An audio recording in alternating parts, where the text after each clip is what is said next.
gloire à Dieu, gloire à Dieu. Oh, gloire à Dieu. Que ce chant retentisse en tout lieu. Gloire à Dieu. Mon âme chante. Oh, que ce chant retentisse en tout lieu. Gloire à Dieu, gloire à Dieu. Oh, gloire à Dieu. Que ce chant retentisse en tout lieu. Gloire à Dieu. Gloire à Dieu. Retentisse en tout lieu. Gloire à Dieu, gloire à Dieu, que ce chant retentisse en tout lieu. Père, que ce chant retentisse dans mon âme. Que ce chant retentisse au plus profond de moi. Pour te rendre gloire. Pour te rendre gloire. Pour te rendre l'honneur qui t'est dû. Pour te rendre la louange qui t'est due. Merci Jésus. Gloire à Dieu. Gloire à Dieu. Que ce chant retentisse en tout lieu. Gloire à Dieu, gloire à Dieu, que ce chant retentisse en tout lieu. Gloire à Dieu, gloire à Dieu, que ce chant retentisse en tout lieu. Gloire à Dieu, gloire à Dieu, que ce chant retentisse en tout lieu. Que ce chant retentisse en tout lieu. Père, nous voulons te prier ce matin encore. La Bible dit dans Luc 24, tu as ouvert l'esprit des disciples pour qu'ils comprennent les Écritures. Tu as ouvert l'esprit des disciples pour qu'ils comprennent les Écritures. C'est notre prière que nous te faisons ce matin. Ouvre notre esprit pour que nous comprenions les Écritures. Ouvre notre esprit pour que nous puissions comprendre ta parole. Ouvre notre esprit, Père. Ouvre notre esprit. Nous te le demandons au nom de Jésus. Amen. Que Dieu soit béni. Encore une fois, parlant de la louange et de l'adoration, je vais le répéter encore, Jésus l'a dit, lorsqu'il s'adressait à la dame qui lui disait, nos parents ont adoré sur la montagne et vous vous dites que c'est à Jérusalem qu'il faut adorer. Jésus dit, l'heure est là, l'heure est venue pour que les véritables adorateurs adorent le Père en esprit et en vérité. Vous savez, vous ne pouvez pas rendre la louange et tout l'honneur à Dieu, tout l'honneur à Dieu, si vous ne comprenez pas ce qu'il a fait pour vous. C'est vrai que par le passé, on pensait que c'était juste le fait que Dieu nous ait donné une maison, une voiture, un mariage. Mais en fait, si c'est pour ces choses que Dieu nous a données, qu'on doit adorer Dieu, les païens ont ça et puis ils n'adorent pas Dieu. Donc je dis, il n'y a rien d'extraordinaire que Dieu a fait. Parce que si nous disons que c'est parce que nous prions que Dieu donne ça, alors que les païens ne prient pas et puis ils ont ça, où est la véritable raison d'adorer Dieu? Je me souviens encore de ces 10 lépreux qui sont allés voir Jésus pour dire « Aie pitié de nous, aie pitié de nous ». Pourquoi? Parce qu'en ce moment, la lèpre, on ne guérissait pas de la lèpre. La lèpre était une maladie définitive. Au moment où les lépreux sont allés voir Jésus, ça veut dire que c'était fini pour eux. C'était complètement fini. Il n'y avait aucune possibilité pour la médecine de leur temps de les emmener être guéris de la lèpre. Donc c'était comme si c'était une situation définitive. C'était une mort assurée dans la lèpre. Donc lorsqu'ils vont voir Jésus, et Jésus leur dit, allez voir les sacrificateurs. Et puis ils se retrouvent guéris. Le Samaritain qui s'est vu guéri, en fait, il comprend d'où il est venu. Il comprend dans quelle situation il était. Il savait que son cas était un cas définitif. Et se voir guéri, en fait, c'est comme si Jésus lui donnait une nouvelle vie. C'est comme si Jésus l'emmenait à passer de la mort à la vie. Lorsqu'il a vu ça, il s'est retourné. Il ne pouvait pas continuer. Les autres ont pris ça comme quelque chose de banal. Donc, il est revenu. Et quand il est revenu, il s'est jeté aux pieds de Jésus. Mais en fait, qu'est-ce que ça voulait dire, le fait qu'il revienne se jeter aux pieds de Jésus? Il aurait pu dire merci, simplement. Mais lorsqu'il vient et puis se jette aux pieds de Jésus, ça avait une signification. Il est en train de montrer par là la place de Jésus. Il est en train de dire à Jésus, avec ce que je viens de voir, tu es Seigneur. Tu es Seigneur. Parce que ce que tu as fait, personne d'autre ne peut le faire. Vous me comprenez? Personne d'autre ne pouvait le faire. Et qu'est-ce que Jésus va lui dire?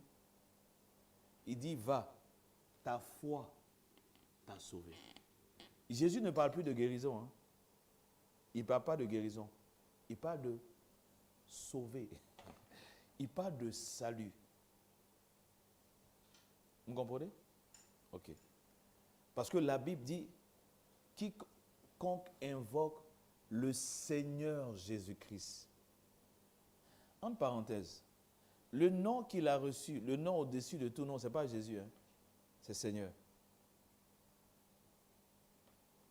Le nom qu'il a reçu, qui est le nom au-dessus de tout nom, ce n'est pas le nom Jésus, c'est Seigneur.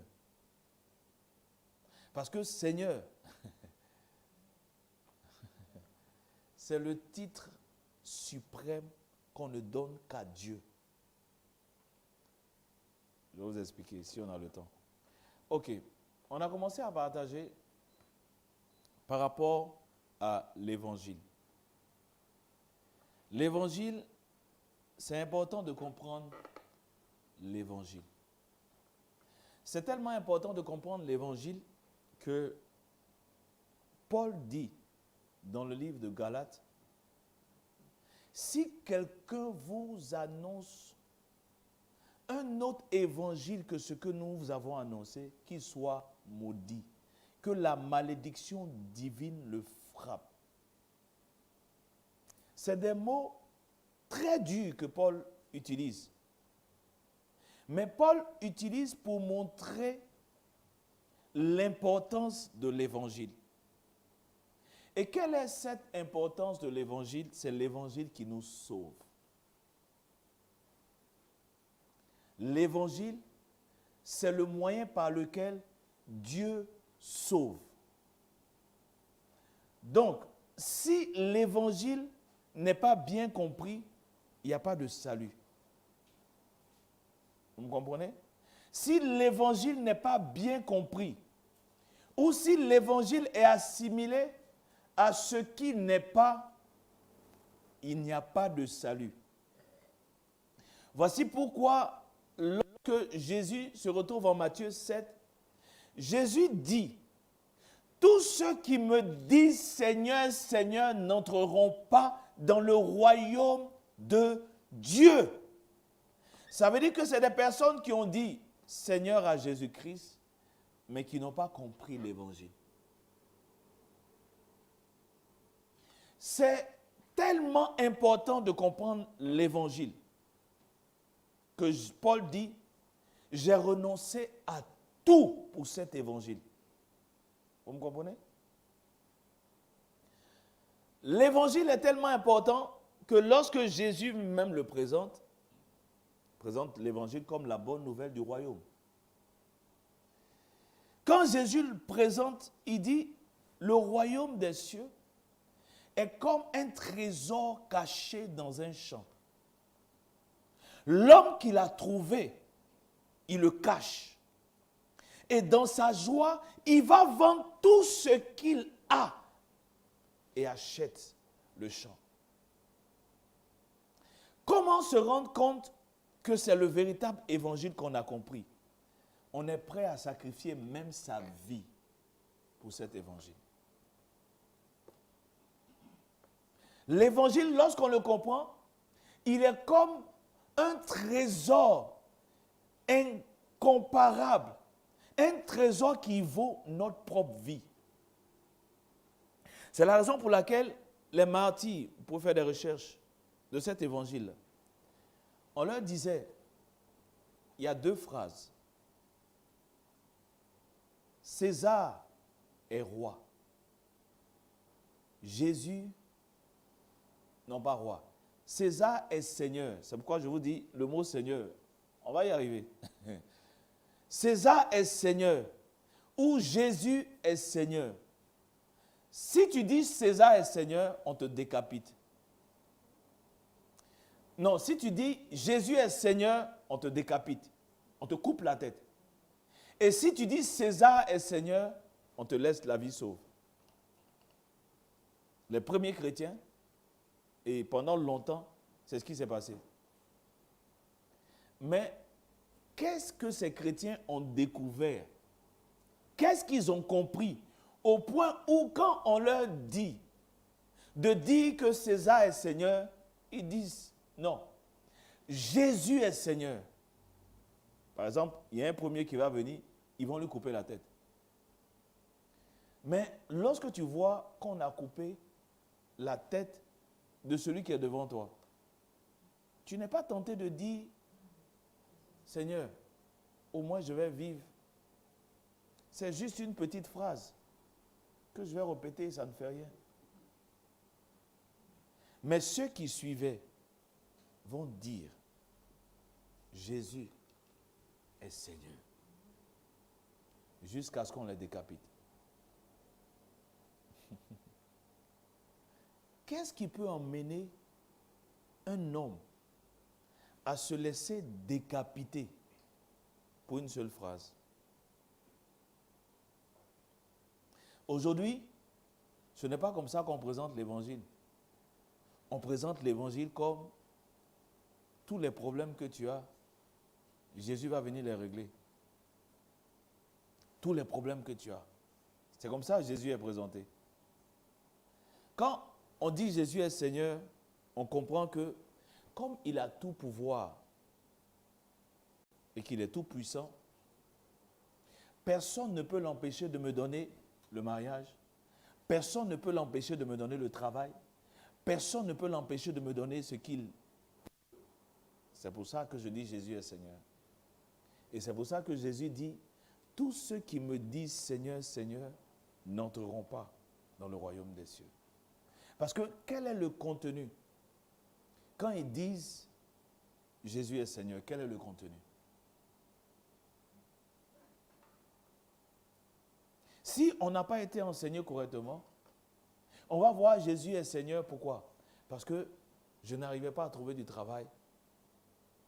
Jésus a fait un miracle et j'ai eu du travail. Jésus est Seigneur. On dit dans ma famille, personne ne pouvait se marier. Et puis, je me suis marié.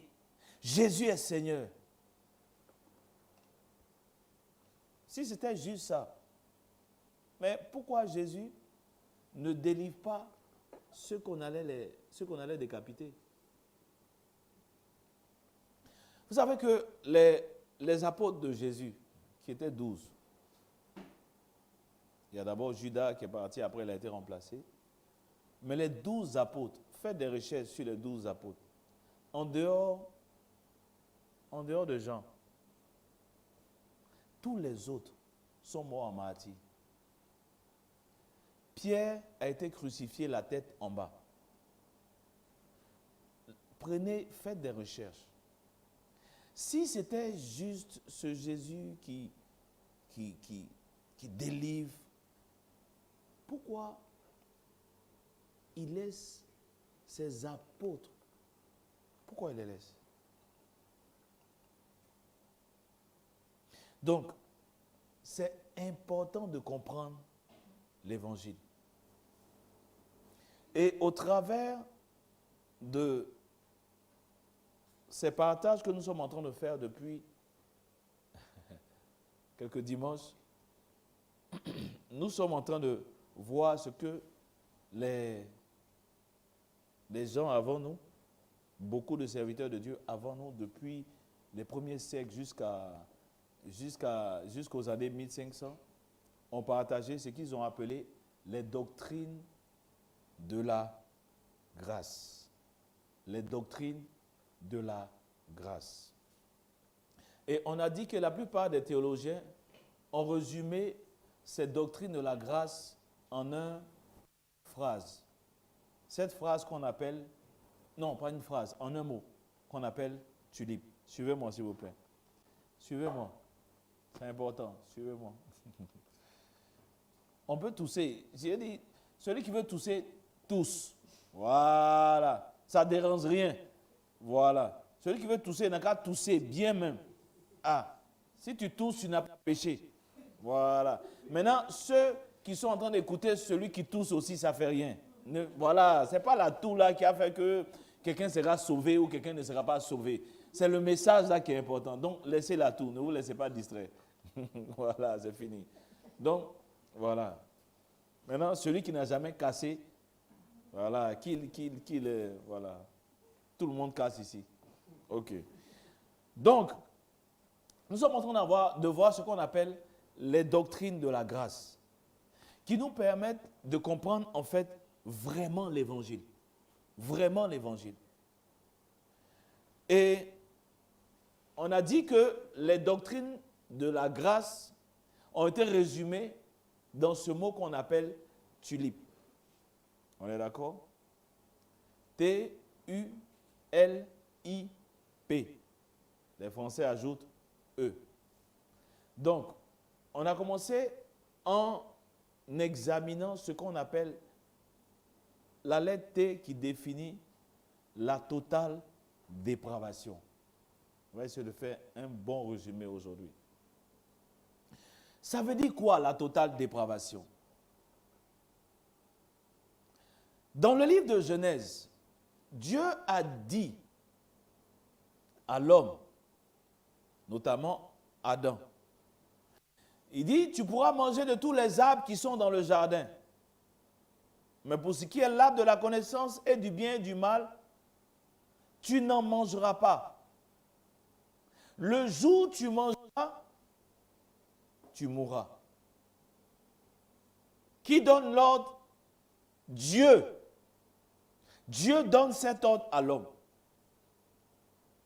L'homme, ensuite la femme va venir et le serpent, la Bible dit qu'il était le plus rusé, il va partir vers la femme pour lui dire, Dieu a-t-il réellement dit que vous ne devez pas manger de tous les arbres du jardin?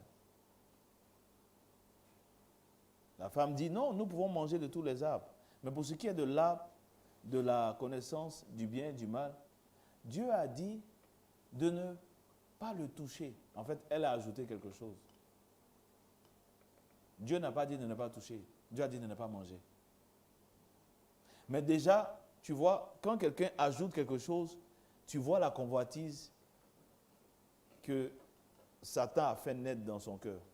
Elle a ajouté quelque chose au commandement de Dieu. Dieu a dit de ne pas manger. Mais elle dit de ne pas toucher. De ne pas toucher. Et elle va désobéir. Et son mari aussi va désobéir. C'est quelque chose d'a priori banal. Mais lorsque Paul l'explique, ce n'est pas quelque chose de banal. Parce que lorsque vous lisez dans Genèse, vous pouvez ne pas apercevoir la gravité de cette action. Allons dans Romains chapitre 5 pour comprendre en quoi cette action a été grave. Qu'est-ce qu'on est en train de faire? Nous sommes en train de partager sur l'évangile. Parce qu'on veut comprendre l'évangile comme les apôtres, comme Paul et les apôtres ont pu partager. On est d'accord? Ok. Je suis au verset 12 de Romains chapitre 5. C'est pourquoi, comme par un seul homme, le péché est entré dans le monde, et par le péché, la mort, et qu'ainsi la mort s'est étendue sur tous les hommes, parce que tous ont péché. Qu'est-ce qui s'est passé? L'acte de désobéissance de Ève et d'Adam a été appelé péché. Le péché, c'est la transgression de la loi de Dieu. Péché, c'est faire le contraire de ce que Dieu a dit. Péché, c'est faire le contraire de ce que Dieu demande ou ce que Dieu dit. Quand quelqu'un transgresse la loi de Dieu, quand quelqu'un transgresse l'ordre que Dieu a donné, on dit cette personne a péché. Donc, Adam et Ève ont transgressé l'ordre que Dieu a donné. Et on dit, Adam et Ève ont quoi? Ils ont péché. Mais ce qui est grave, c'est que ce péché va entraîner la mort de l'homme, va entraîner la corruption de l'homme. Pourtant, lorsque nous lisons Genèse 2, la Bible dit, Dieu dit, créons l'homme à notre image et à notre ressemblance. Donc, dans toute la création de Dieu, l'homme est le seul être créé qu'il a été à l'image et à la ressemblance de Dieu. Donc, l'homme a eu un privilège immense dans toute la création. L'homme a été créé à l'image et à la ressemblance de Dieu. Mais l'homme va perdre ce privilège. Bien-aimé, écoutez-moi. Il n'y a pas deux créateurs. Il y a un seul créateur. Il n'y a pas deux.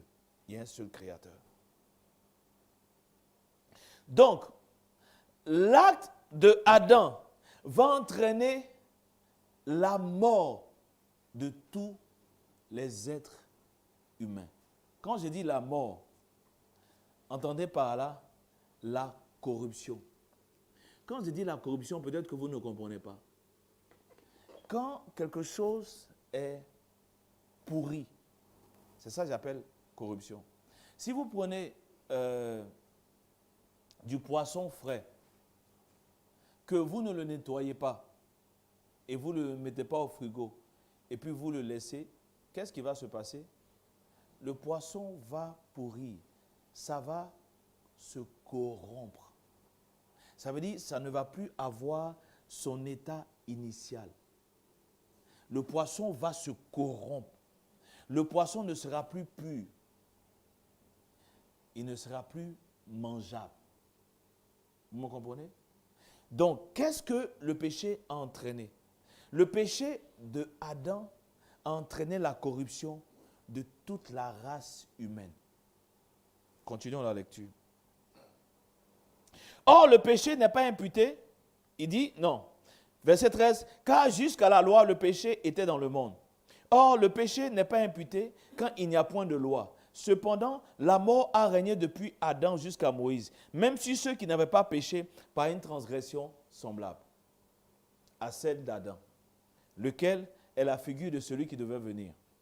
Mais il n'en est pas du don gratuit comme de l'offense. Car si par l'offense d'un seul, il en est beaucoup qui sont morts. Donc le péché d'Adam n'a pas entraîné seulement la mort d'Adam. Ça a entraîné la mort de toute la race humaine.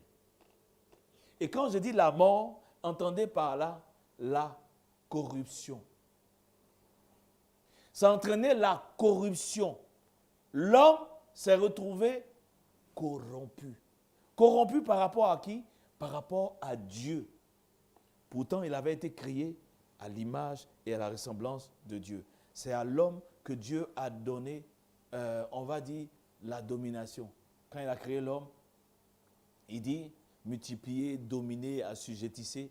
Donc, Dieu a donné un statut particulier à l'homme. Mais l'homme va perdre cela. Pourquoi?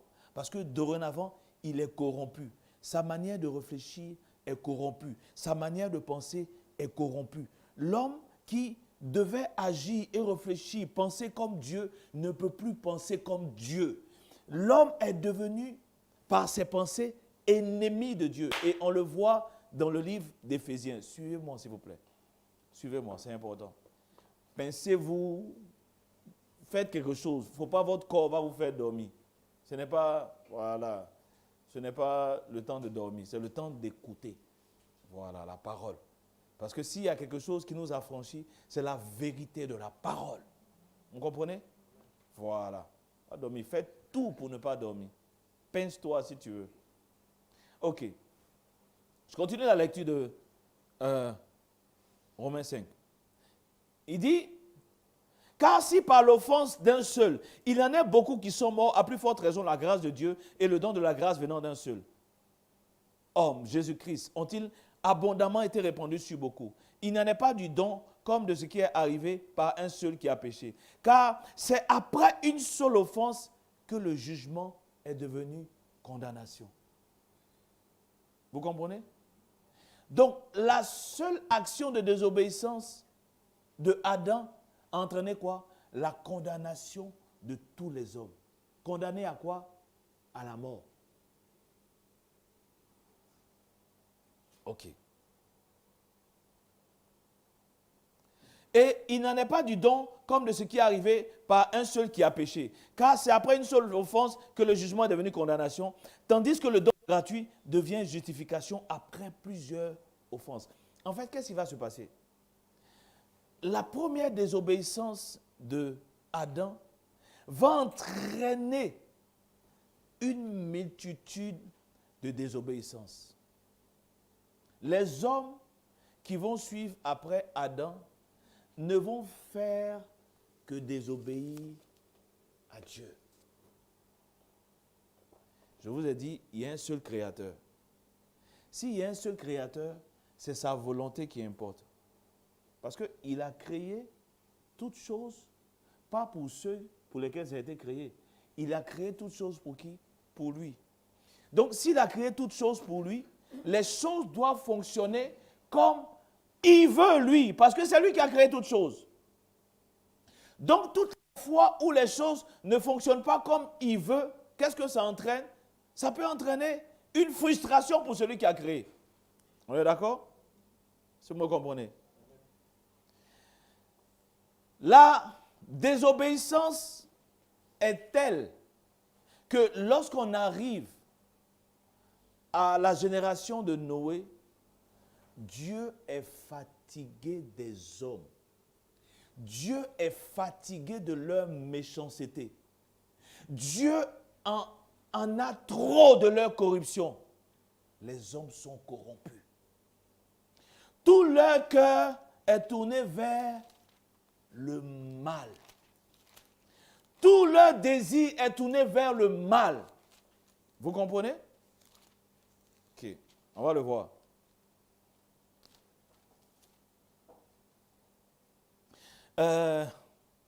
Allons dans Genèse 6. Je suis en train de vous expliquer, en fait, la place du péché. Parce que si vous ne comprenez pas la gravité du péché, en comparaison à la sainteté de Dieu, vous n'allez pas comprendre l'évangile. Vous comprenez?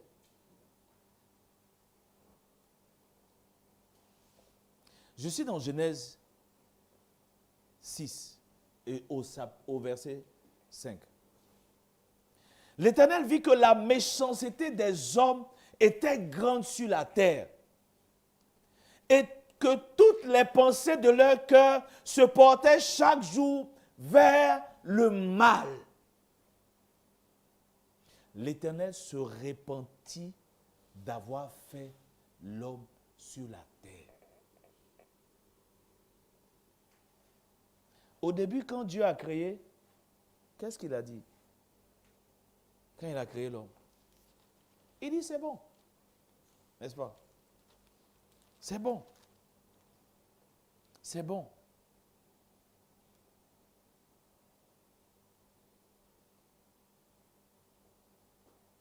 On est en Genèse 1.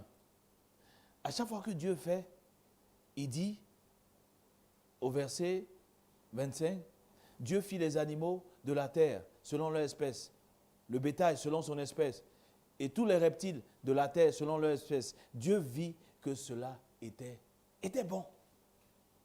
Puis Dieu dit, faisons l'homme à notre image, selon notre ressemblance, et qu'il domine sur les poissons de la mer, sur les oiseaux du ciel, sur le bétail, sur toute la terre, et sur tous les reptiles qui rampent sur la terre. Dieu créa l'homme à son image. Il le créa à l'image de Dieu. Il créa l'homme et la femme. Dieu les bénit, et Dieu leur dit, pour qu'il bénisse, pour qu'il prononce la bénédiction, ça veut dire qu'il était content. Dieu les bénit. Alléluia. Dieu les bénit. Et leur dit, soyez féconds, multipliez, remplissez la terre, assujettissez-la et dominez sur les poissons de la mer et sur les oiseaux du ciel et sur tout animal qui se meut sur la terre. Et Dieu dit, voici, je vous donne tout herbe portant de la semence et qui est à la surface de la terre, tout arbre ayant en lui du fruit d'arbre et portant de la semence. Et ce sera votre nourriture. Voyez? Verset 31, pour ne pas être trop long. Dieu vit tout ce qu'il avait fait et voici, cela était très bon. Il est le seul créateur. Il est content de ce qu'il vient de faire. À la différence des autres êtres qui ont été créés, l'homme est le seul qui a été créé avec une intelligence, une capacité de penser, une capacité de réfléchir. Il a été créé à l'image et à la ressemblance de Dieu. Donc Dieu vit tout ce qu'il avait fait. Cela était très bon. Très bon. Dieu est content de sa création. Mais lorsqu'on en arrive en Genèse 6, on dit, verset 6, l'Éternel se repentit d'avoir fait l'homme sur la terre. Et il fut affligé en son cœur. Ceux qui dorment, réveillez-vous. Il fut affligé en son cœur. Je reviens encore. Il n'y a pas deux créateurs. Il y a un seul créateur. Et regardez ce créateur qui est affligé à cause de qui? À cause de l'homme. Pourtant, à qui il avait donné cette place extraordinaire dans toute la création? À l'homme. Donc, Dieu se répand, Dieu regrette, Dieu est affligé dans son cœur par l'homme. À cause de quoi? À cause de la méchanceté Mais c'est valable encore aujourd'hui. Toutes les fois où Dieu voit que tu es un père, tu as plusieurs enfants, on est d'accord? Et puis tu vois par exemple, prenons... Donc, on est parti de l'homme qui a été créé à l'image et à la ressemblance de Dieu. Et à cause du péché d'Adam, on a abouti à un homme qui est corrompu, qui est méchant. Et on le voit avec Caïn. On le voit avec Caïn. Abel, qui est son petit frère, envoie une offrande. Caïn envoie une offrande. Dieu a apprécié l'offrande de Caïn, d'Abel. Caïn voit, il est fâché. Et Dieu lui dit, pourquoi? Si tu agis bien la prochaine fois, je vais apprécier ton offrande. Je paraphrase. Mais Caïn se jette sur son frère et puis le tue. Écoutez-moi. Le péché d'Adam a entraîné la corruption du cœur de l'homme. Si les hommes ne se tuent pas, c'est simplement la grâce de Dieu qui... Qu'est-ce qui restreint les hommes? C'est la grâce de Dieu. Je parle des hommes qui ne sont pas régénérés. Qu'est-ce qui fait que les hommes ne s'entretuent pas? C'est la grâce de Dieu qui restreint leur cœur. Sinon, le cœur de l'homme est mauvais. Maintenant, toi qui n'es pas né de nouveau, tu peux dire, moi je ne suis pas aussi... Quelqu'un qui n'est pas né de nouveau peut dire, je ne suis pas aussi mauvais que ça. Quand le livre de Jérémie dit le cœur de l'homme est tortueux, qui peut le connaître? C'est-à-dire que tu ne peux pas savoir ce qui est dans le cœur d'un homme. Tu ne peux pas. Ce qui est tortueux, c'est quelque chose qu'on ne maîtrise pas. C'est quelque chose qu'on ne peut pas saisir. Le cœur corrompu de l'homme est tortueux. Tu peux... Des fois, tu te dis, mais... Ok. Hier, on me donnait... Ou avant-hier, on me parlait d'un Burkinabé qui a appris qu'il y a un autre monsieur qui était sa femme et il se cachait. Bon, que la personne qui me raconte l'histoire, c'est au Burkina. Et puis, il se rend compte que quand il a appris ça, il a, comment on appelle, il n'a rien dit. Il a fait comme si tout allait bien, et sa femme, tout. Et puis, un jour, on dit qu'il allait voir le chef pour dire, il va faire vilain aujourd'hui. Il allait dire au chef, je vais faire vilain aujourd'hui. Et il explique en fait. Et le chef dit, non, nous tous on a appris ça, mais comme personne n'est venu nous voir, faut pas faire vilain, mais on va essayer de régler. Il dit, j'ai compris. Mais comme il a déjà pris sa résolution, ils sont partis au champ. Il a dit à sa femme, on va au champ aujourd'hui. Elle dit oui. Donc, il dit, je te dévance. Il a dévancé. Quand sa femme est venue, pendant qu'elle avait les bagages sur sa tête, il a découpé la machette. Bien. Puis il a laissé. Et puis le gars, aussi comme il va au champ, son concubin ou bien son quoi, quand lui aussi il venait, il a découpé propre le monsieur et puis il l'a déposé. Et puis il est allé chez le chef pour dire, bon, je vous ai dit, j'ai fait vilain aujourd'hui. C'est fini. Qu'est-ce qui peut emmener un homme à découper un autre homme? Qu'est-ce qui peut emmener un homme à découper un autre homme? Regardez même la situation peut-être qu'on est en train de traverser. Qu'est-ce qui peut emmener quelqu'un à prendre une machette? Même ce qu'on a traversé en 2002. Qu'est-ce qui peut emmener quelqu'un à prendre une machette et puis à égorger quelqu'un? Le cœur de l'homme est corrompu. Et ça, c'est à tous les niveaux. Si aujourd'hui, je ne peux pas égorger quelqu'un, bon, je suis né de nouveau. Mais quand je n'étais pas né de nouveau, si je ne pourrais pas égorger, c'est la grâce de Dieu qui me restreint en fait. Sinon, à la vérité, mon cœur était complètement corrompu. Le cœur de l'homme qui n'a pas Christ, tu ne peux pas mesurer ce qu'il est capable de faire. Pourquoi? Parce qu'en fait, il a hérité d'une nature corrompue à l'extrême. Corrompue. Il n'y a rien de bon. Vous me comprenez? Et c'est ce qu'on appelle la totale dépravation. L'homme est totalement et complètement dépravé.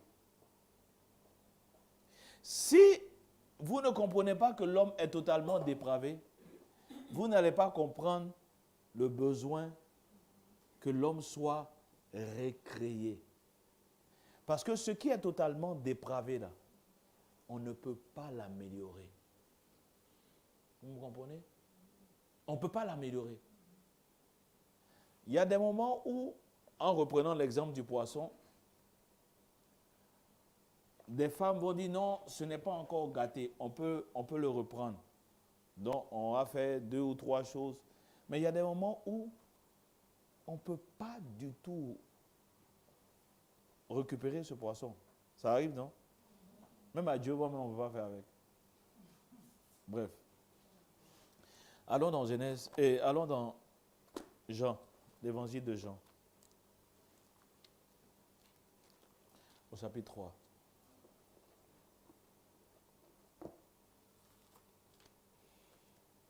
Nous sommes en train de parler de la totale dépravation. Maintenant, qu'est-ce que ça entraîne?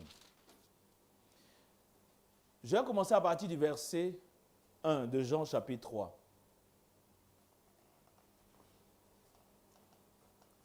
Mais il eut un homme d'entre les pharisiens, nommé Nicodème, un chef des Juifs, qui vint, lui, auprès de Jésus de nuit et lui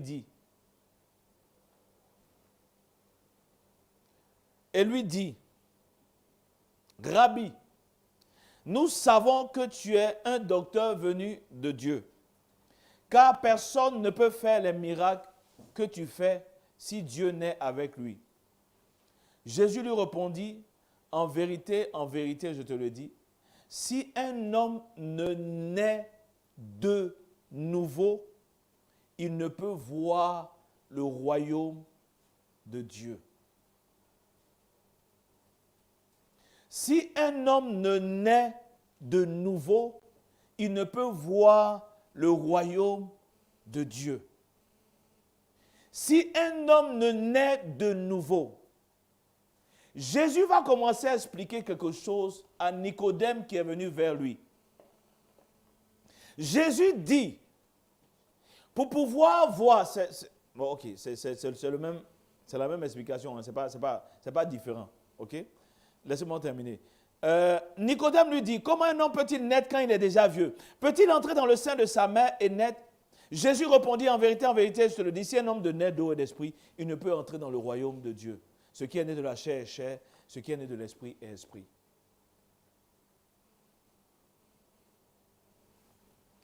Ici, nous avons quelqu'un qui a vu les œuvres que Jésus a commencé à opérer. Et il est venu, il veut en savoir plus, il veut comprendre. Mais apparemment, lorsqu'on lit, Jésus ne répond pas directement à sa question. Jésus n'a pas répondu à sa question parce que Jésus sait ce qui est dans son cœur. Jésus sait pourquoi Nicodème est venu. C'est la raison pour laquelle Nicodème ne dit pas à Jésus, mais ce n'est pas ce que je t'ai demandé. Vous comprenez? Nicodème ne lui dit pas.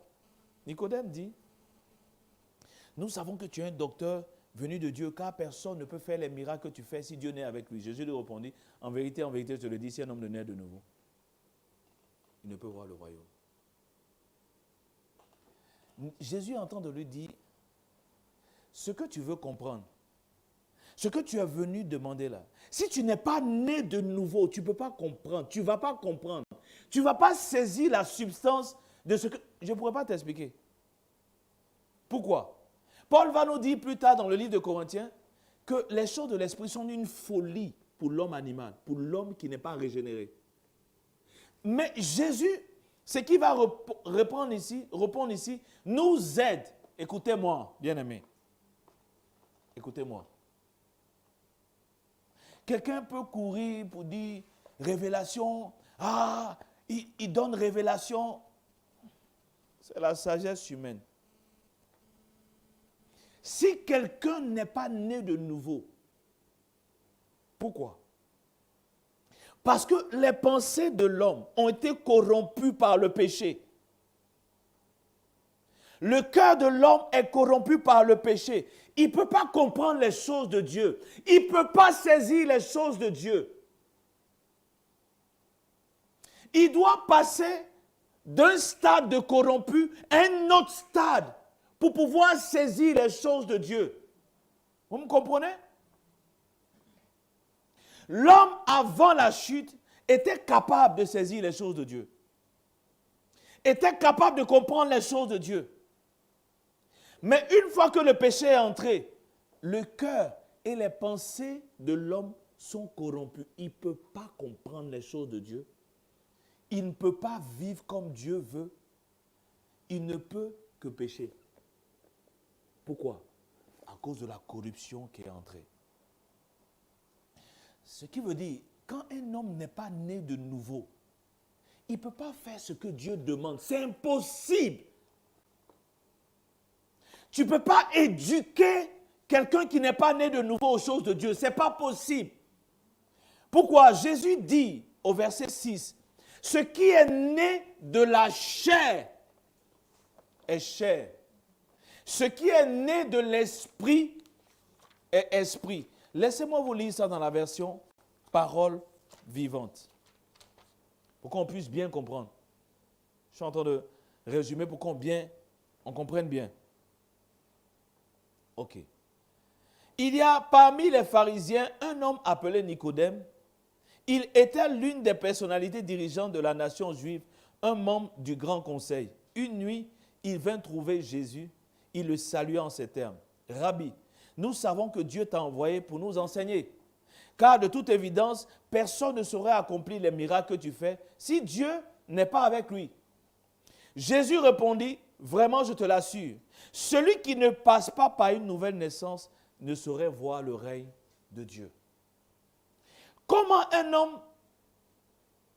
Là, Nicodème aurait pu dire, mais pourquoi tu es en train de me parler de voir le règne de Dieu? Parce que, en fait, pourquoi il est venu? Parce qu'il veut voir le règne de Dieu. Jésus sait qu'il veut voir le règne de Dieu. Jésus sait, il voit dans son cœur. Parce qu'il vient de nuit, il se cache. C'est un grand enseignant. C'est un pharisien. Il était docteur. Vous comprenez? Et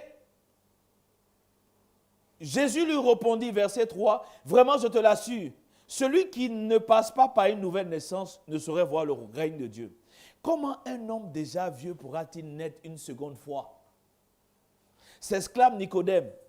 Il ne peut tout de même pas retourner dans le sein de sa mère pour renaître. Pourquoi Nicodème dit ça? Il ne peut pas rentrer dans le sein de sa mère. Jésus, tu parles de naître de nouveau. C'est trop flou pour moi. C'est trop bizarre pour moi. Tu es en train de parler de naître de nouveau. Mais est-ce que la première naissance, là, c'est lui qui s'est fait naître? Ce n'est pas Kirikou? Mais accouche-moi. Non. Ah, c'est la sorcellerie. Même sorcellerie, même, ça ne peut pas faire ça. Donc, quelqu'un ne peut pas naître de lui-même. Donc, mais Jésus parle du point de départ. Bien aimé, écoute-moi. Ce n'est pas une histoire de j'étais chômeur, j'ai besoin de travail, je n'avais pas de mari, j'ai besoin de mari. Non, le commencement, c'est la nouvelle naissance. C'est le point de départ. Avant qu'un enfant ne parte à l'école, il doit naître d'abord, non? Avant que quelqu'un ne dise, je vais, mon enfant là, il va grandir, je vais l'emmener à l'université, je vais faire de grandes études. Mais tu peux dire ça de quelqu'un qui n'est pas né. Tu as fait quel plan pour quelqu'un qui n'est pas venu au monde? Il faut que quelqu'un vienne au monde avant qu'on ne commence à planifier, n'est-ce pas? Supposez qu'il y ait 2 personnes qui viennent de se marier. Et puis, elle commence à dire, notre premier enfant, on va l'envoyer dans une école française. Après l'école française, on va l'envoyer aux États-Unis. C'est bien beau. Hein? Mais si l'enfant n'est pas venu au monde, tous tes projets là, tu peux faire ça? Donc, le point de départ, c'est la naissance. Donc, Jésus dit, écoutez-moi, le point de départ, ce n'est pas je n'avais pas de travail, Jésus va te donner le travail. Non. Le point de départ, ce n'est pas chez nous, là, il y a les sorciers, donc Jésus peut me délivrer. Non. Le point de départ, c'est que tu es dans un stade, tu es dans un état de corrompu en comparaison à Dieu, à la sainteté de Dieu. Ce dont tu as besoin, c'est d'une nouvelle naissance. Voici l'évangile. Le point de départ, naître de nouveau. Tu dois naître de nouveau. Mais, est-ce que pour naître la première fois, là, c'est toi-même, tu lui as né? Non. Donc, de la même manière dont la nouvelle naissance n'a pas été, non, la première naissance n'a pas été par tes propres efforts, la nouvelle naissance ne peut pas être par tes propres efforts. Voici pourquoi quelqu'un ne peut pas se vanter de dire « j'ai donné ma vie à Jésus ». C'est un faux message. Si tu dis « tel jour j'ai donné ma vie à Jésus », tu es fort. C'est-à-dire que toi, tu as planifié le jour de ta naissance. Laissez-moi vous lire la suite. Vraiment, verset 5, je te l'assure, reprend Jésus, à moins de renaître d'eau et d'esprit, personne ne peut entrer dans le royaume de Dieu. La naissance naturelle ne transmet que la vie humaine naturelle. Seule une naissance spirituelle peut transmettre la vie de l'esprit. Seule une naissance spirituelle peut transmettre la vie de l'esprit. Ne sois pas surpris si je te dis, il faut tous passer par cette nouvelle naissance. Le vent souffle où il veut, tu entends le bruit, mais tu ne sais ni d'où il vient, ni où il va. De même, tu ne saurais dire comment un homme renaît du souffle de l'esprit. La nouvelle naissance, tu ne peux pas l'expliquer. Tu ne peux pas l'expliquer. Si tu peux expliquer d'où le vent vient et où il va, alors tu peux expliquer la nouvelle naissance. C'est ce que Jésus est en train de lui dire. Si tu ne peux pas expliquer d'où le vent vient et où il va, tu ne peux pas expliquer la nouvelle naissance. C'est Jésus qui est en train de parler à Nicodème. Donc, Jésus dit à Nicodème, il y a un besoin de naître de nouveau pour pouvoir voir le règne de Dieu, pour pouvoir entrer dans le royaume de Dieu. Mais cette nouvelle naissance, tu ne peux pas comprendre. On ne peut pas te l'expliquer. Parce que si tu peux comprendre d'où le... Bon, entre nous ici, qui peut expliquer où le vent est quitté? Le vent vient d'où?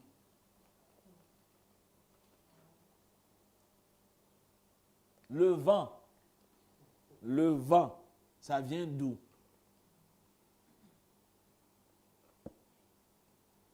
Et puis quand le vent, bon, si tu as pu discerner d'où le vent vient, tu es fort. Maintenant, quand le vent vient, il va où? Jésus dit, si tu peux connaître ça, tu vas comprendre la nouvelle naissance. Mais si tu ne peux pas comprendre ça, tu ne peux pas comprendre la nouvelle naissance.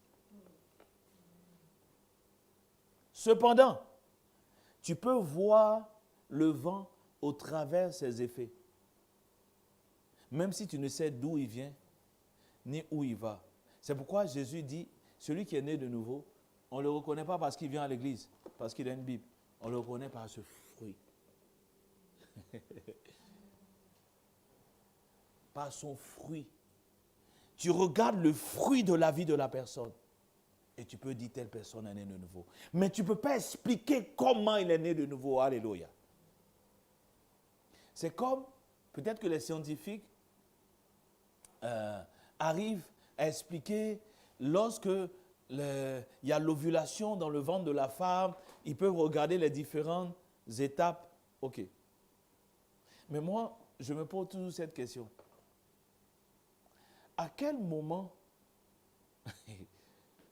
le souffle vient dans l'embryon, dans l'enfant? À quel moment ces poumons se forment? Où est-ce que l'air quitte dans le ventre de sa maman pour venir entrer, pour qu'il commence à respirer? À quel moment se forme le cœur dans l'embryon? Qui est-ce qui forme le cœur dans l'embryon? Vrai, bien aimé, la naissance naturelle même là reste un mystère.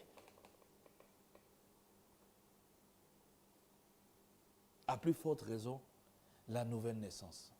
Mais quel est mon point ici? Jésus est en train de dire, du fait que l'homme soit totalement dépravé, il a besoin de naître de nouveau. Du fait que l'homme soit totalement corrompu et qu'il ne peut pas obéir à Dieu, il a besoin de naître de nouveau. Alléluia.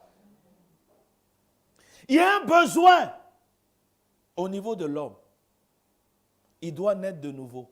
Mais cette nouvelle naissance n'est pas dans ses mains. Allons dans 2 Corinthiens, chapitre 4. Donc, il y a un besoin pour l'homme. Pour pouvoir comprendre les choses de Dieu, pour pouvoir obéir à Dieu, pour pouvoir faire les choses de Dieu, l'homme doit naître de nouveau. C'est un impératif. C'est un absolu. Et Jésus le dit clairement ici, à Nicodème. Il y a un besoin. Il faut que l'homme naisse de nouveau. Pourquoi? Parce qu'il est complètement corrompu. 2 Corinthiens, chapitre 4. Et je vais lire à partir du verset 1.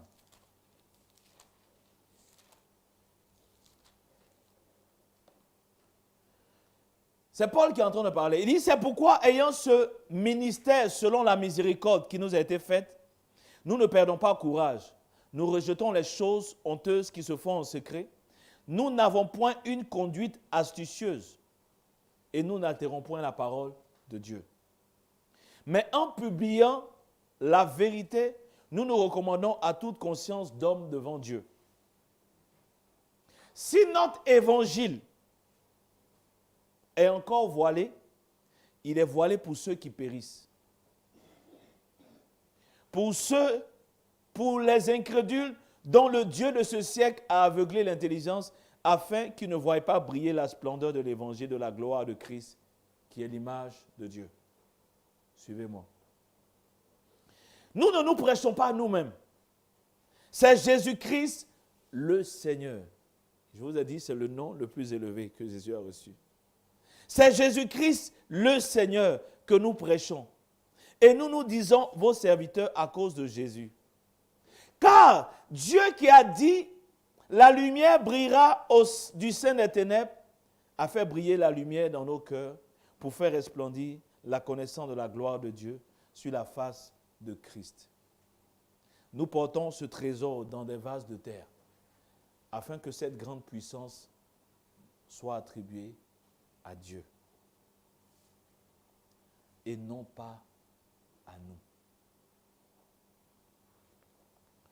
Laissez-moi relire dans la version Parole vivante et je vais vous expliquer quel est le lien entre ce que je viens de lire et le livre de Jean 3 dont nous sommes en train de parler.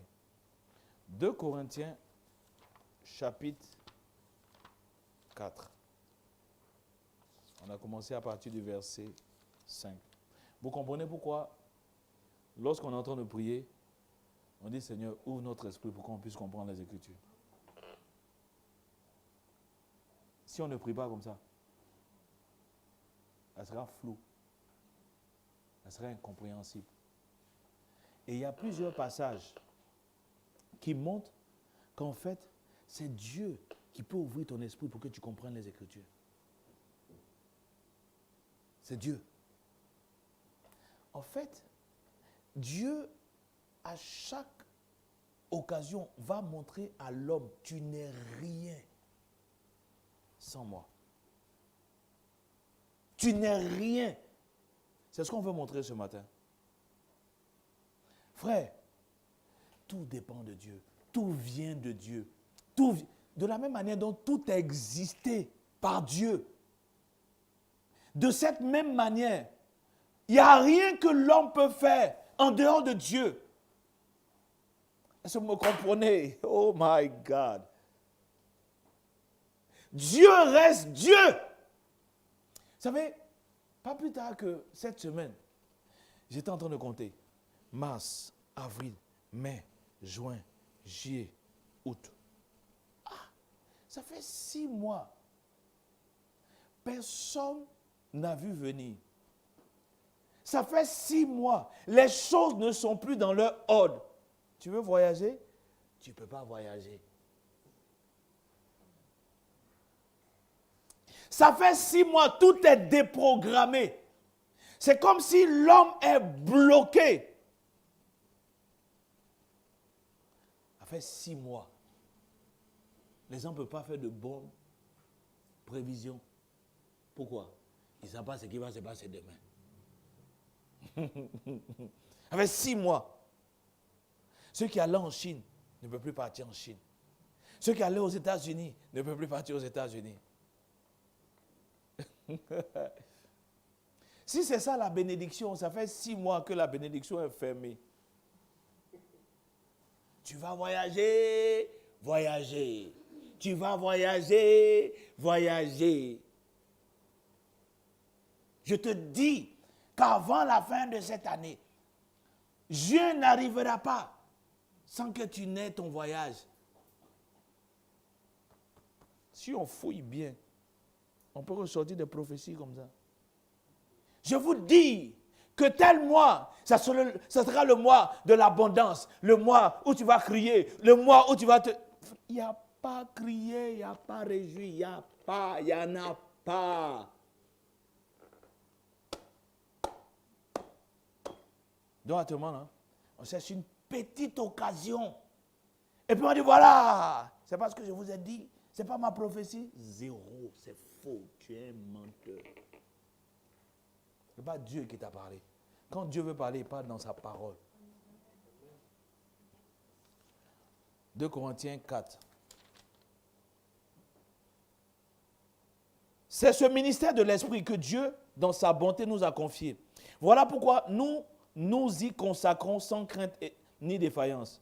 Nous ne nous laissons pas abattre ou intimider. Nous rejetons les méthodes secrètes, les voies cachées et tout ce que se trame dans l'ombre. Nous n'avons rien à dissimuler, rien dont nous devions rougir. Nous ne nous nourrissons ni d'arrière-pensée ni calcul intéressé.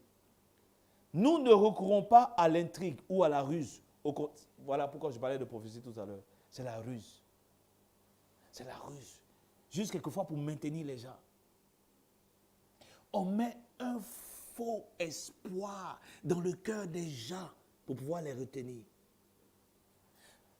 Un espoir qui n'a rien à voir avec ce que Jésus a dit.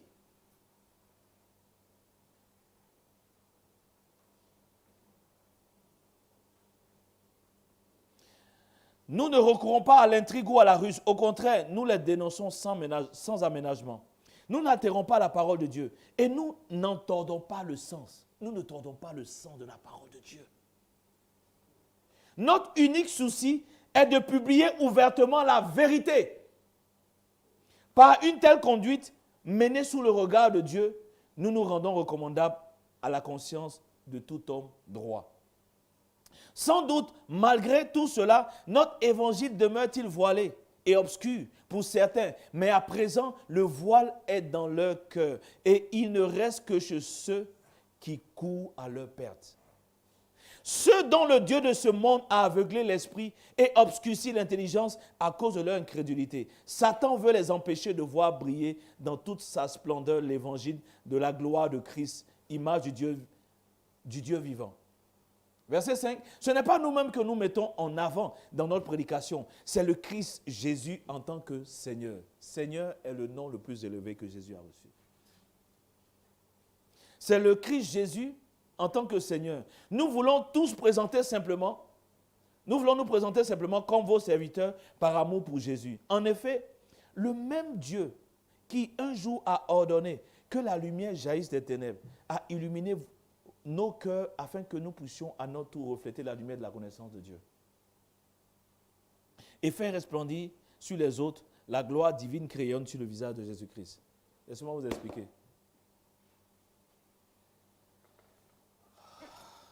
Au commencement, Dieu créa les cieux et la terre. Il y avait qui? Il y avait un homme? Il n'y avait aucun homme.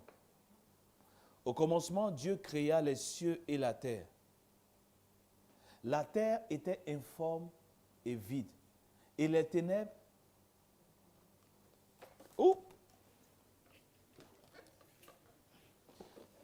Et les ténèbres...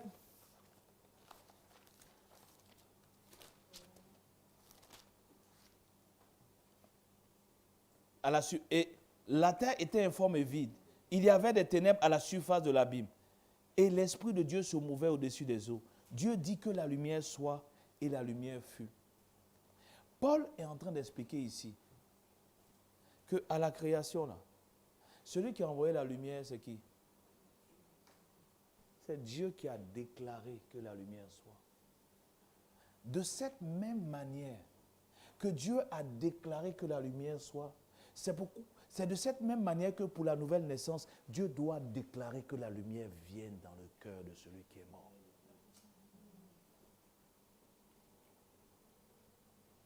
Jean 1, 12 dit, mais à tous ceux qui l'ont reçu, à ceux qui croient en son nom, elle a donné le pouvoir de devenir enfants de Dieu, lesquels sont nés non du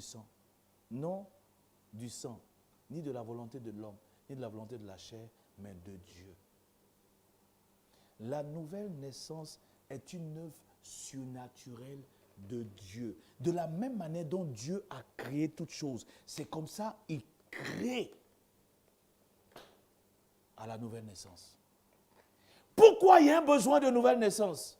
Parce que l'homme est corrompu. Parce que l'homme est dépravé. Parce que l'homme est vendu au péché. Paul dit dans le livre de Romains 7, j'ai été vendu au péché.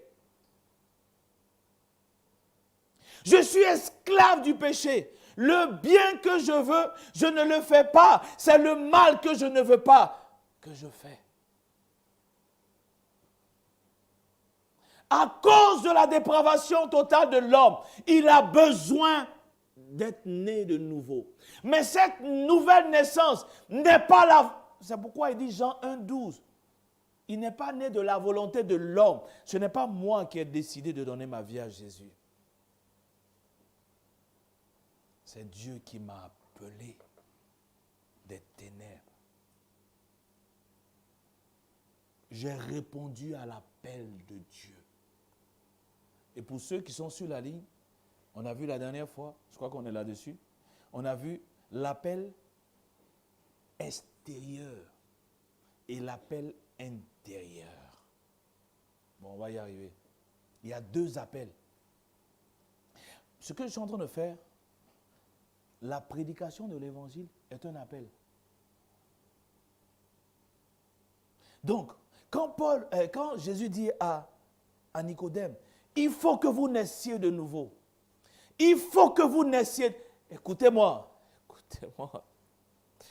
Si quelqu'un n'est pas né de nouveau, il ne peut pas entrer dans le royaume des cieux.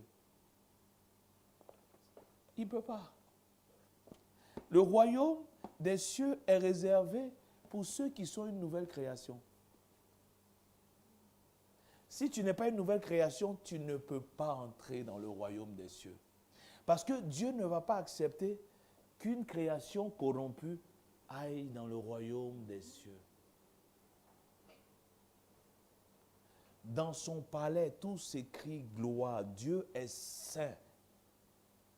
Jour et nuit, les 4 êtres vivants, ce qu'ils disent, saint, saint, saint, saint, saint, saint, c'est tellement important que c'est ce qu'ils disent. Dieu est saint. Dieu est saint. Dieu est saint. Dieu est saint, bien-aimé. C'est pourquoi tu ne peux pas venir avec le péché. Or, la nature adamique de l'homme est vendue au péché. Ça veut dire que la nature adamique de l'homme, le péché est devenu la propriété. Non, la nature adamique de l'homme est devenue la propriété du péché. Quand on dit j'ai été vendu à telle personne, j'appartiens à qui? À la personne. Donc quand Paul dit qu'on a été vendu au péché, on appartient à qui? Au péché. Donc ce n'est pas une histoire d'argent, de réussite sociale ou bien... Non, c'est une histoire d'être délivré de l'emprise du péché, d'être délivré du pouvoir du péché. Pourquoi? Parce que le salaire du péché, c'est la mort.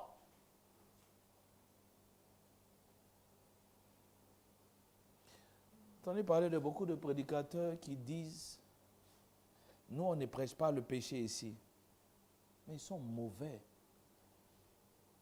Si vous ne prêchez pas le péché, vous ne prêchez pas l'évangile. Si vous ne prêchez pas le péché, mais comment le salut sera possible si vous ne prêchez pas le péché? Si vous ne prêchez pas le péché, vous n'emmenez pas l'homme à connaître son état actuel et il va aller en enfer. Non, chez nous ici, on ne prêche pas le péché. Mais c'est diabolique. C'est diabolique de dire, je ne prêche pas le péché. Parce que si tu ne prêches pas le péché, Dieu dit, ce n'est pas ma volonté que le méchant meure. Si tu ne prêches pas le péché, mais le méchant va mourir dans son péché. Pourquoi? Parce qu'on a, les anglophones disent, ils disent ça comment? Un évangile enrobé de sucre, c'est ce qu'on veut prêcher. Enrobé de sucre. En fait, on veut prêcher quelque chose pour que ceux qui viennent soient contents. Pour dire, non, je suis venu, non. Et là, à tort et à travers, tu peux voir sur les réseaux sociaux, Jésus t'aime, Jésus t'aime, Jésus t'aime, Jésus t'aime. On dit non, il faut prêcher l'amour. Quand quelqu'un prêche le péché, c'est l'amour qui prêche. Parce que le but ultime, c'est que la personne soit sauvée. Donc, l'homme est dépravé. L'homme est vendu. Bien aimé, c'est ça l'évangile. Il n'a qu'à être en costard cravate. Il n'a qu'à se présenter comme qui que ce soit. Il n'a qu'à être l'enfant de Donald Trump. C'est un pécheur. Celui, il n'a qu'à avoir du marbre. C'est un pécheur. C'est pourquoi il dit dans Actes des Apôtres, c'est pas l'or Dieu ne se... On ne compare pas Dieu à l'or et à l'argent. Or, aujourd'hui, c'est ce qu'on fait. On compare Dieu à l'or et à l'argent. Je veux dire quoi? Quand quelqu'un commence à avoir un peu d'argent, on dit, hé frère, tu es béni. Eh non, tu es béni. Tu as vu la bénédiction? Quand quelqu'un vient avec une cache Caïn, on dit non, c'est cache Caïn, non? Cache Caïn. Bon.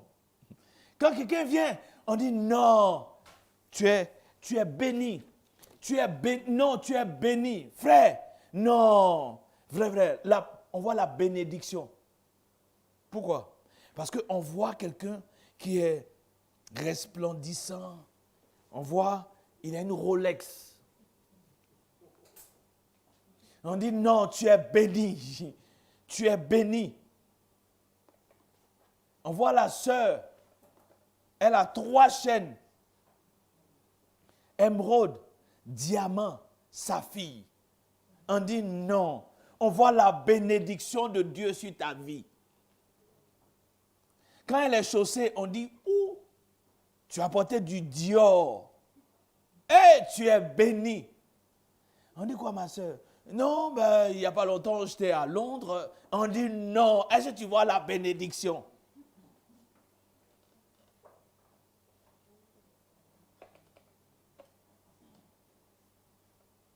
C'est ce qui fait que on dit, on va aller dans les camps ennemis pour arracher ce que le diable a volé.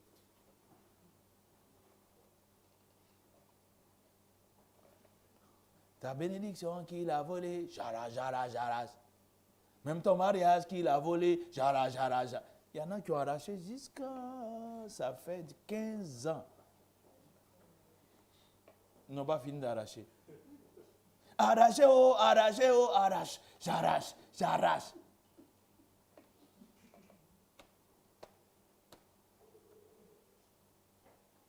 On fatigue les gens inutilement parce qu'on n'a pas la vérité. Mais la Bible dit aussi que Dieu a envoyé un esprit d'égarement à ces personnes. Pourquoi? Parce qu'ils n'ont pas l'amour de la vérité. Quand les gens viennent, ce n'est pas la vérité qu'ils veulent. C'est pourquoi quelqu'un peut venir et il entend ce genre de message. Il dit, frère, ça ne m'arrange pas. Ça ne m'arrange pas. Ou bien quelqu'un peut écouter sur Internet. Non, ça ne m'arrange pas. Mais dès qu'on commence à prêcher un intérêt, quelque chose que tu peux avoir, quelque chose que Dieu est sur le point. Je dis, Dieu est sur le point. Dieu est sur le point.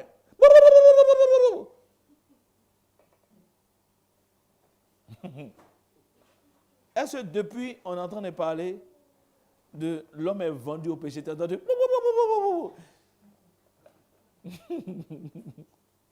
Oh, c'est le message.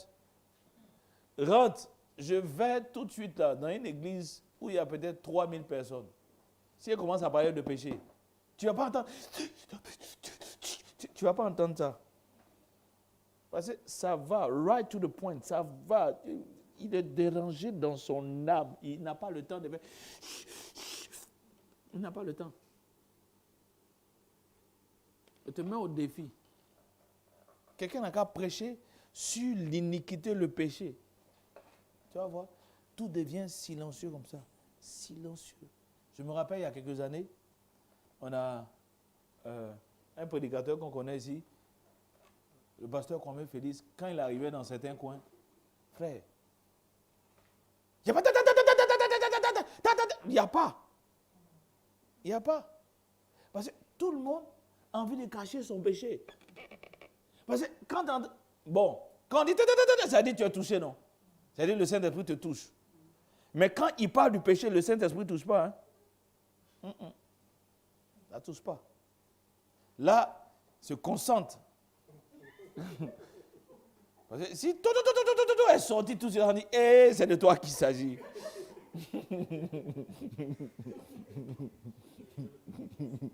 Donc, on est là, non. Non, pas tout. Ainsi qu'il fait tout, on dit, frère. Parce que certaines fois, il va dire, tu mens, hein? tu mens, tu cherches la femme des gens. Quelqu'un va entendre, il ne peut pas, ça n'est pas l'onction. Ok. Donc, Jésus dit, pour revenir à la parole, il faut que vous naissiez de nouveau. Bien aimé, c'est la base. C'est de là que tout part. Tu dois naître de nouveau. C'est le commencement. Il faut que vous naissiez de nouveau. Mais cette nouvelle naissance n'est pas le fait de l'homme, n'est pas la volonté humaine. Cette nouvelle naissance vient de Dieu, principalement. C'est vrai que dans le déroulement, arrivé un moment, l'homme qui voit maintenant clair va se tourner vers Jésus.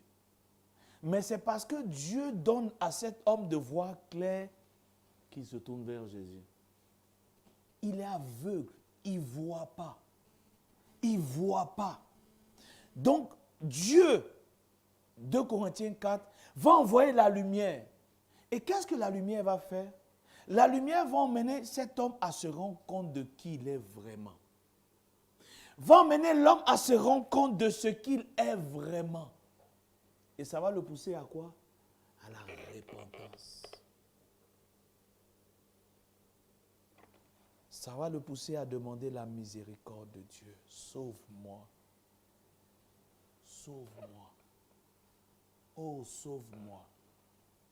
Parce que tant que Dieu n'a pas envoyé la lumière, l'homme ne peut pas se rendre compte de la laideur de son péché. De combien de fois son péché est affreux. Pas par rapport aux autres hommes, mais par rapport à la sainteté de Dieu. Laissez-moi vous montrer un aspect de cette sainteté de Dieu dans le livre d'Exode.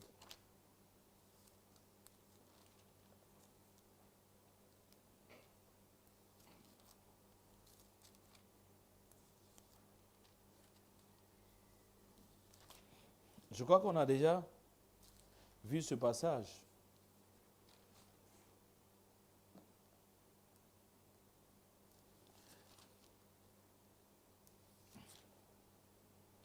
Exode 20. Exode 20. Je crois que c'est 19 et puis 20.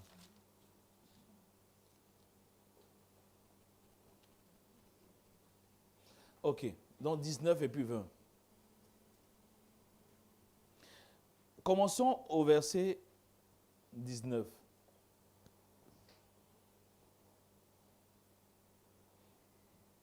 Verset 10. Et l'Éternel dit à Moïse, va vers le peuple, sanctifie-les aujourd'hui et demain, qu'ils lavent leurs vêtements, qu'ils soient prêts pour le 3e jour, car le 3e jour, l'Éternel descendra aux yeux de tout le peuple sur le mont Sinaï. Tu fixeras au peuple des limites tout autour et tu diras, gardez-vous de monter sur la montagne ou d'en toucher le bord. Quiconque touchera la montagne sera puni de mort. On est en train de parler de qui ici? On est en train de parler d'Israël. Ce que Dieu a sauvé de l'Égypte. Et ici, il dit, celui qui va toucher la montagne sera puni de mort. Pourquoi? Moïse, verset 14, descendu de la montagne vers le peuple, il sanctifia le peuple et il lavait leurs vêtements et il dit au peuple, soyez prêts dans 3 jours, vous ne vous approcherez d'aucune femme. 3e jour au matin, il eut des coups de tonnerre, des éclats et une épaisse nuée sur la montagne. Le son de la trompette retentit fortement et tout le peuple qui était dans le camp fut saisi d'épouvante.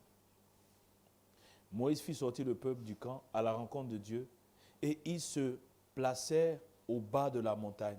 Le mont Sinaï était tout en fumée parce que l'Éternel y était descendu au milieu du feu. Cette fumée s'élevait comme une fumée d'une fournaise et toute la montagne tremblait avec violence. Le son de la trompette retentissait de plus en plus fort.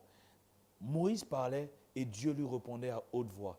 Ainsi l'Éternel descendit sur le mont Sinaï, sur le sommet de la montagne. L'Éternel appela Moïse sur le sommet de la montagne et Moïse monta.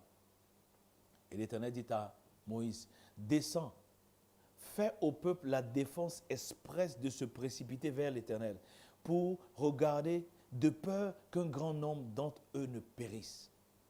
Que les sacrificateurs qui s'approchent de l'Éternel se sanctifient aussi, de peur que l'Éternel les frappe de mort. Moïse dit à l'Éternel, le peuple ne pourra pas monter sur la montagne Sinaï, car tu nous en as fait la défense expresse en disant, fixe des limites autour de la montagne et sanctifie-la. L'Éternel lui dit, va, descends, tu monteras ensuite avec Aaron, mais que les sacrificateurs et le peuple ne se précipitent point pour monter vers l'Éternel, de peur qu'il ne les frappe de mort. Moïse descendit vers le peuple et lui dit ces choses. Alors l'Éternel prononça toutes ces paroles en disant, je suis l'Éternel ton Dieu qui t'a fait sortir du pays d'Égypte, de la maison de servitude. Tu n'auras pas d'autre Dieu devant ma face. Tu ne te feras point d'image taillée ni de représentation quelconque des choses qui sont en haut dans les cieux et qui sont en bas sur la terre et qui sont dans les eaux plus bas que la terre. Tu ne te prosterneras point devant elles et tu ne les serviras point. Car moi, l'Éternel, ton Dieu, je suis un Dieu jaloux, qui punit l'iniquité des pères sur les enfants jusqu'à la troisième génération et jusqu'à la troisième et à la quatrième génération de ceux qui me haïssent, et qui fait miséricorde jusqu'à 1000 générations à ceux qui m'aiment et qui gardent mes commandements. Tu ne prendras point le nom de l'Éternel. Tu ne prendras point le nom de l'Éternel, ton Dieu, en vain, car l'Éternel ne laissera point impuni celui qui prendra son nom en vain. Souviens-toi du jour du repos pour le sanctifier. Tu travailleras 6 jours et tu feras ton ouvrage. Mais le 7e jour, qui est le jour du repos de l'Éternel, ton Dieu, tu ne feras aucun ouvrage. Ni toi, ni ton fils, ni ta fille, ni ton serviteur, ni ta servante, ni ton bétail, ni l'étranger qui est dans tes portes. Car en 6 jours, l'Éternel a fait les cieux, la terre et la mer et tout ce qui est contenu. Et il s'est reposé le 7e jour. C'est pourquoi l'Éternel a béni le jour du repos et l'a sanctifié. Honore ton père et ta mère, afin que tes jours se prolongent dans le pays de l'Éternel ton Dieu, que l'Éternel ton Dieu te donne.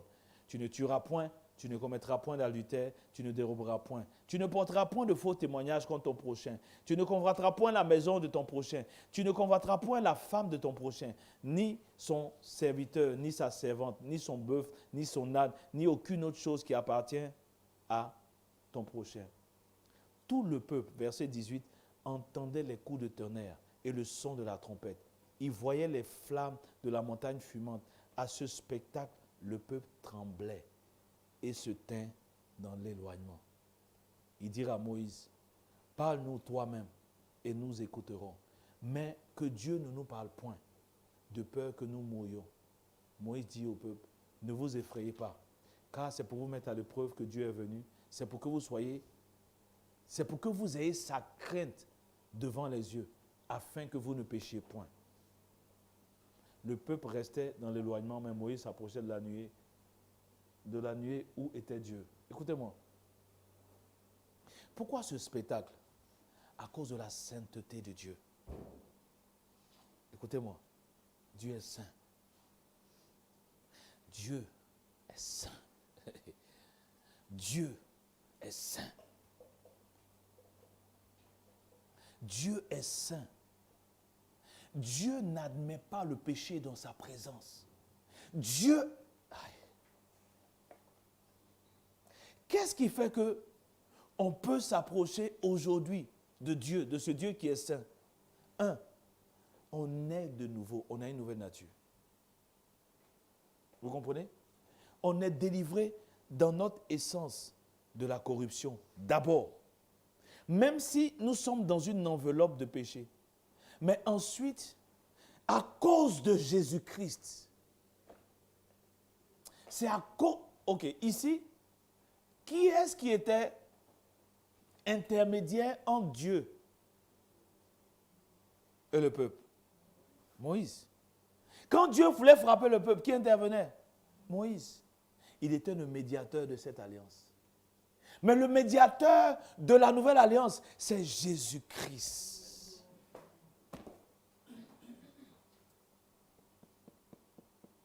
Si Dieu, pour ceux qui sont nés de nouveau, si Dieu ne frappe pas, quelquefois c'est à cause de Jésus. Non seulement il est l'agneau de Dieu, mais il est aussi le souverain sacrificateur qui est entre Dieu et les hommes. Ce n'est pas un homme de Dieu, c'est faux. C'est faux.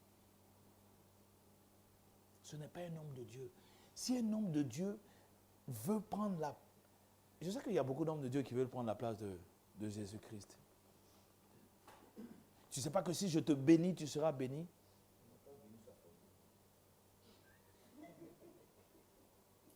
Tu ne sais pas que si moi je prononce des paroles sur ta vie,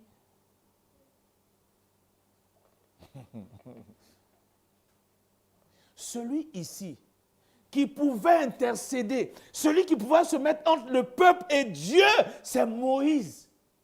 Même Aaron, qui était le prêtre même, ne pouvait pas. Aaron même se cherchait. Parce que quand on dit tout le peuple, là, c'est tout le peuple, hein? Aaron était dedans aussi. Donc, c'est pourquoi quand vous lisez le livre de Jean, il dit, la loi est venue par Moïse, mais la grâce et la vérité sont venues par Christ. C'est pourquoi ici on a mis grâce et vérité. Jésus est le seul intermédiaire dans cette alliance.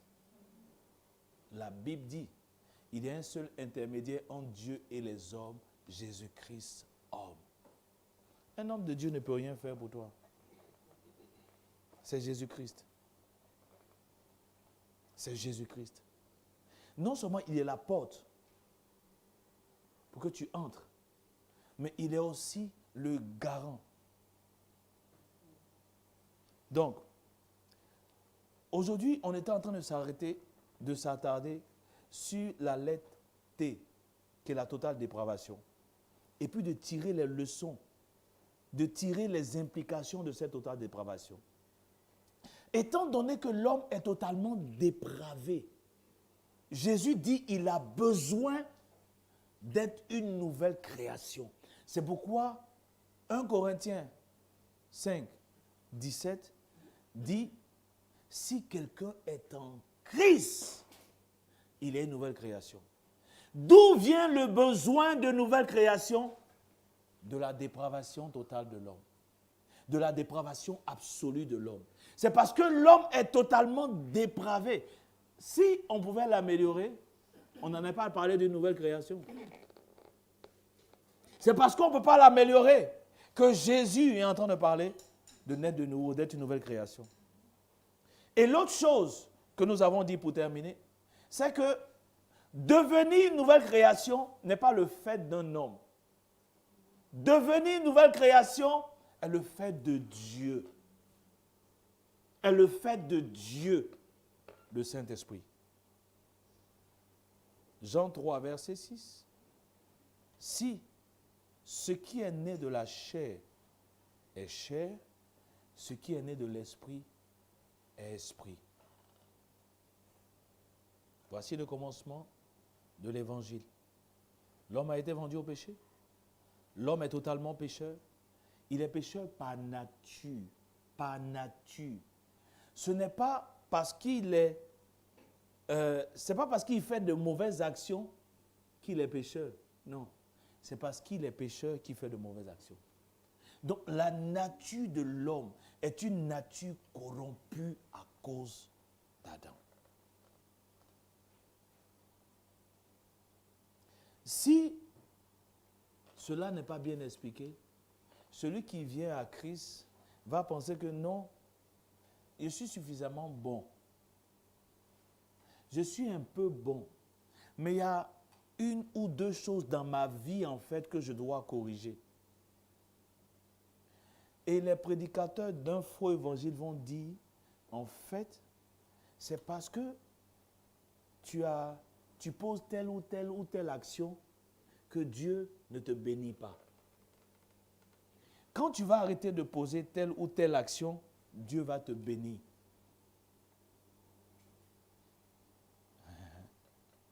Non, il ne s'agit pas de cela. Il s'agit d'abord d'être une nouvelle création. Parce que la seule condition pour comprendre les choses de Dieu, pour être capable de percevoir les choses de Dieu, il faut naître de nouveau.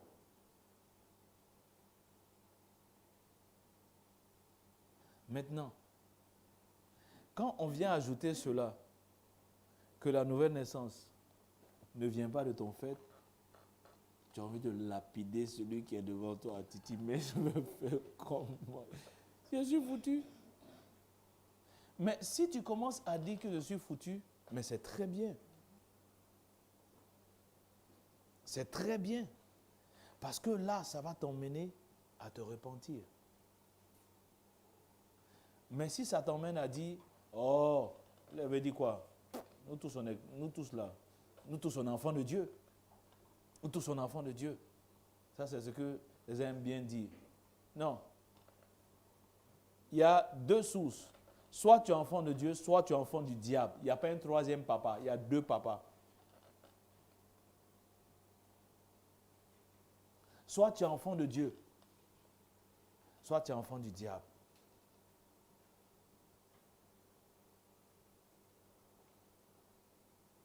Mais on ne devient qu'enfant de Dieu que par la volonté seule de Dieu. Aucun homme ne peut décider d'être enfant de Dieu. C'est Dieu.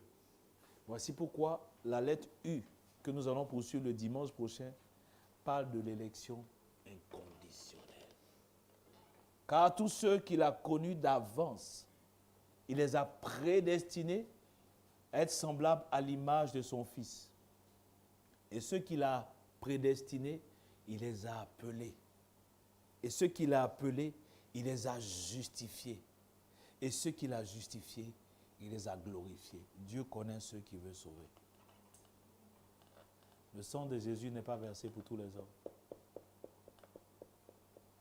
Le sang de Jésus est versé pour ceux que Dieu a décidé de sauver. Maintenant, Jésus dit, mes brebis, ceux qui ont été choisis avant la fondation du monde, entendent ma voix. Mes brebis, écoute ma parole. Mes brebis, écoute ma parole.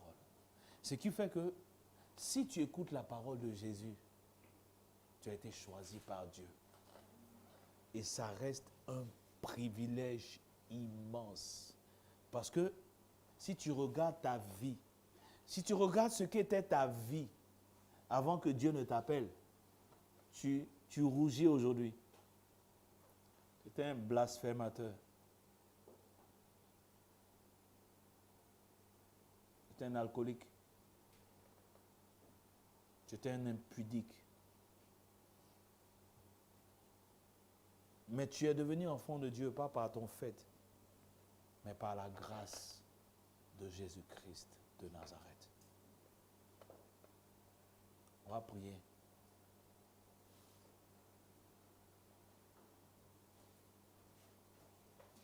Avant de prier, nous allons prendre nos livrets.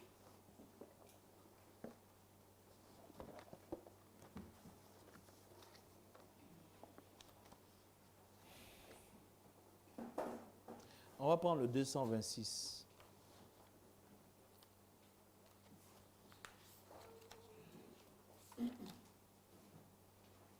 Le 226 se trouve à la page 71.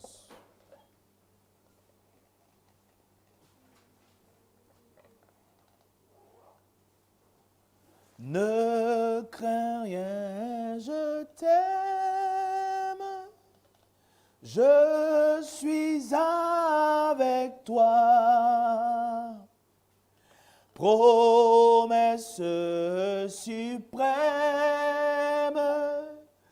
qui soutient ma foi. La sombre vallée n'a plus de terreur. L'âme consolée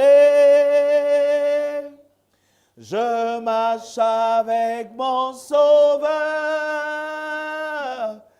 Non, jamais tout seul. Non, jamais tout seul. Jésus